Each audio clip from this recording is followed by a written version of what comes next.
se reproducirá un vídeo.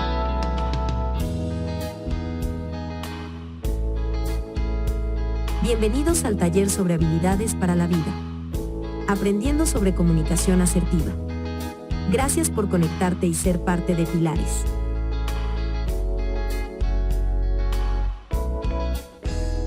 En las próximas sesiones, aprenderemos sobre las diferentes definiciones y tipos de comunicación asertiva, así como las formas de la comunicación y sus características, incluyendo temas tan importantes como la escucha activa y el diálogo. También revisaremos las características y ejemplos de personas asertivas y no asertivas, esto con el fin de practicarlo en nuestra cotidianidad, ya sea en el ámbito familiar, laboral, escolar o comunitario. Esta es la sesión número 5, el cual se llama Aprendiendo sobre comunicación asertiva. Los comportamientos no asertivos. El cual fue elaborado por Alejandro Félix Vázquez Mendoza, docente de Pilares Ochinahuac. En la sesión anterior, se abordó diversas definiciones sobre la comunicación asertiva, se explicó las características principales de la comunicación asertiva y se explicó qué características no verbales y verbales se pueden observar en las personas asertivas e inasertivas, esto, de acuerdo con Walter Rizzo. En esta sesión, indagaremos sobre las diferentes conductas no asertivas, declinaremos los tipos y sus características, explicaremos por qué se recurren a ellas, cuáles son las consecuencias en contraste al comportamiento asertivo. Y finalmente, revisaremos qué estilos de comportamiento podemos asumir ante situaciones de conflicto. Pero antes es necesario contestar las siguientes preguntas. ¿Cuáles son las conductas no asertivas? ¿Qué características se presentan al asumir conductas no asertivas? ¿Por qué asumimos conductas no asertivas? ¿Qué estilos de comportamiento asumimos ante situaciones de conflicto? A continuación, revisaremos los tipos de comportamiento no asertivo.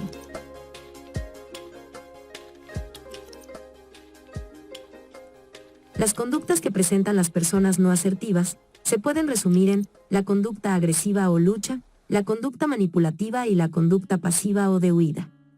Diversos autores han estudiado las consecuencias negativas y los conflictos de personalidad y de comportamiento que ocasionan estos tipos de conducta. A lo largo de la sesión se explicará a detalle cada uno de estos estilos de comportamiento.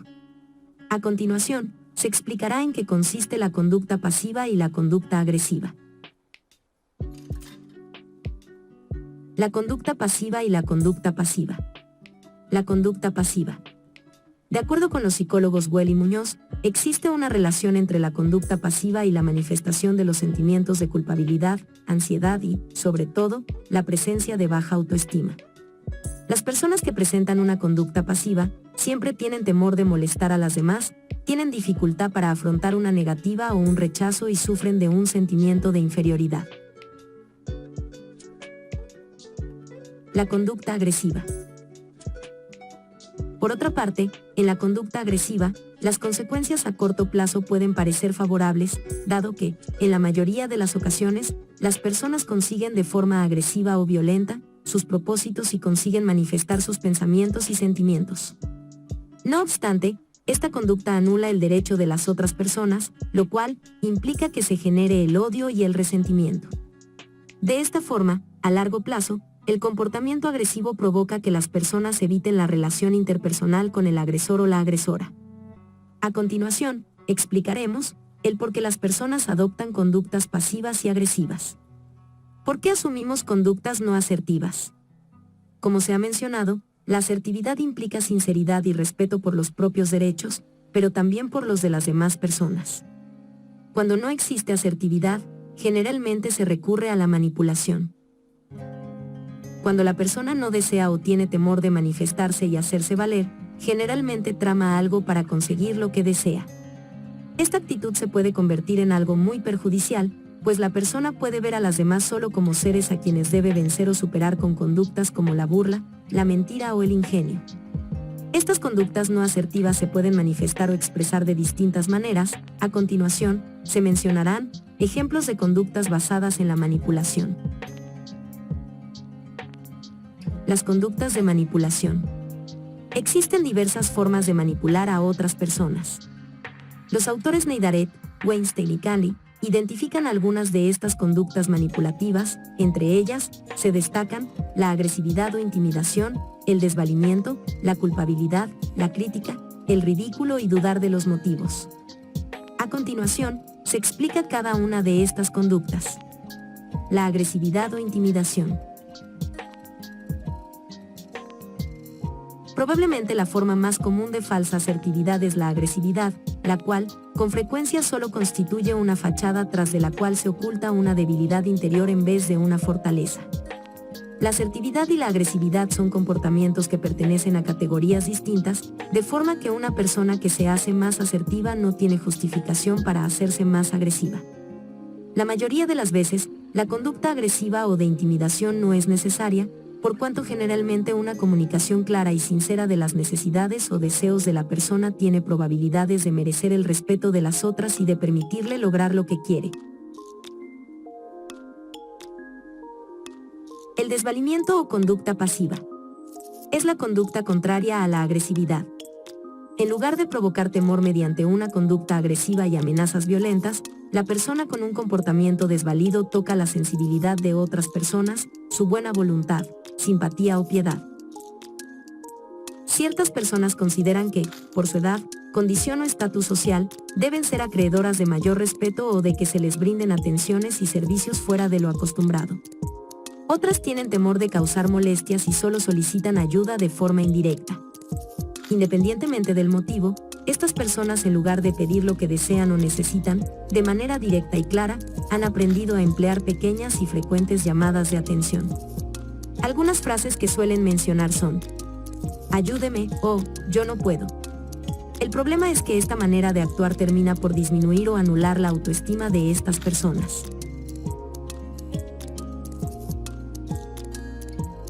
La culpabilidad. La persona que utiliza la manipulación puede intentar provocar sentimientos de culpabilidad para forzar a otra a actuar de cierta manera. Esta forma de manipulación suele consistir en acusaciones de egoísmo o en la reclamación de ciertos deberes u obligaciones.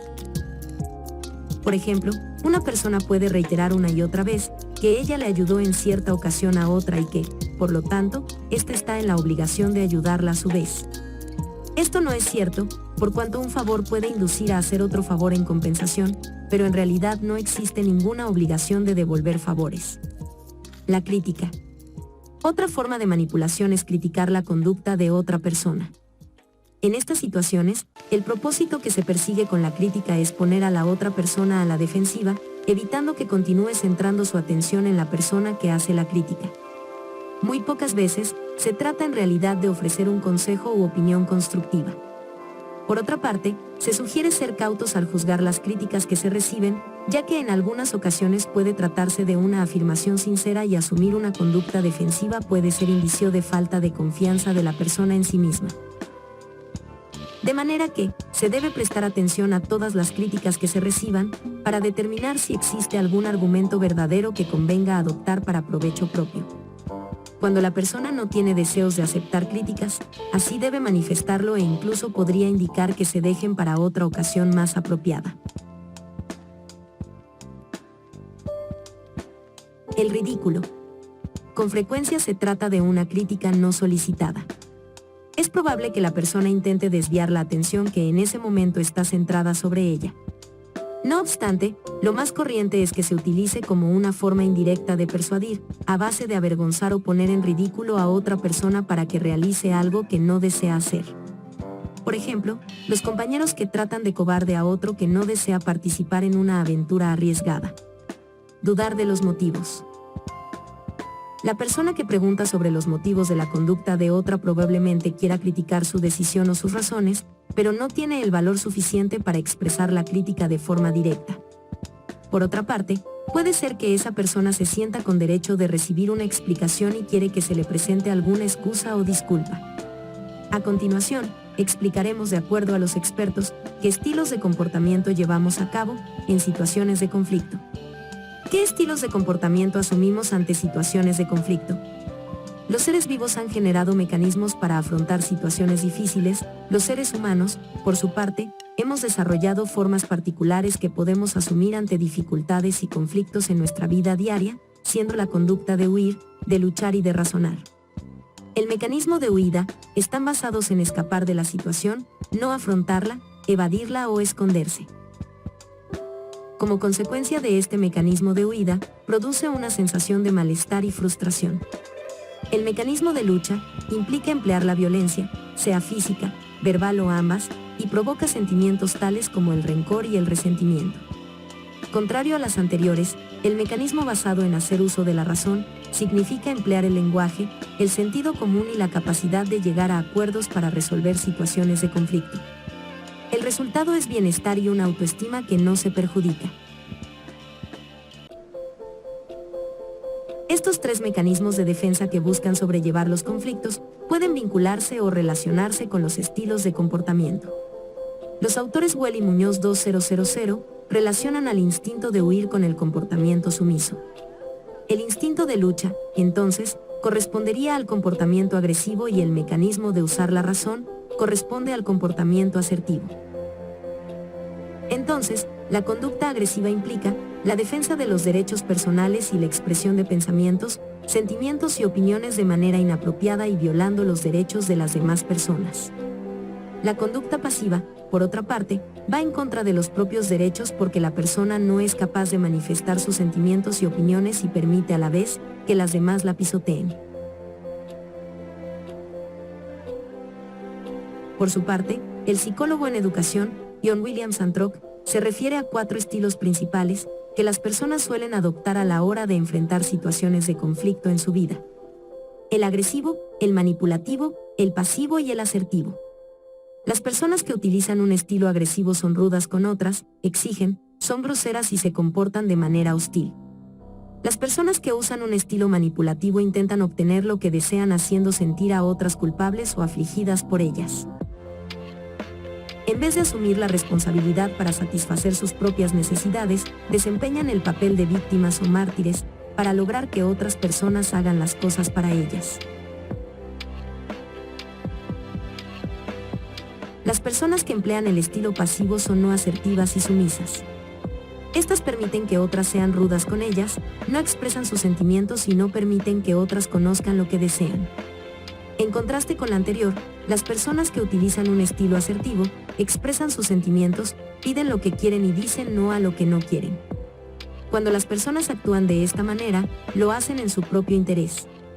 Reclaman sus derechos legítimos y manifiestan sus ideas de manera abierta.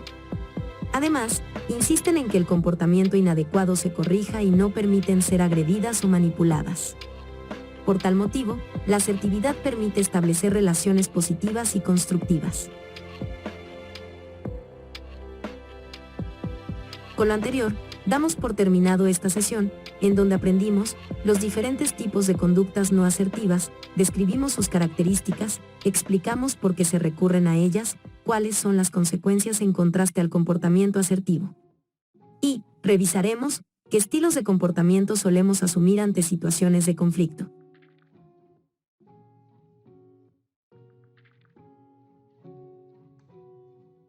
La actividad la encontrarás en la descripción del video, en donde se te preguntará los conceptos revisados en esta sesión. No olvides realizar la actividad y compartirla en el grupo de WhatsApp.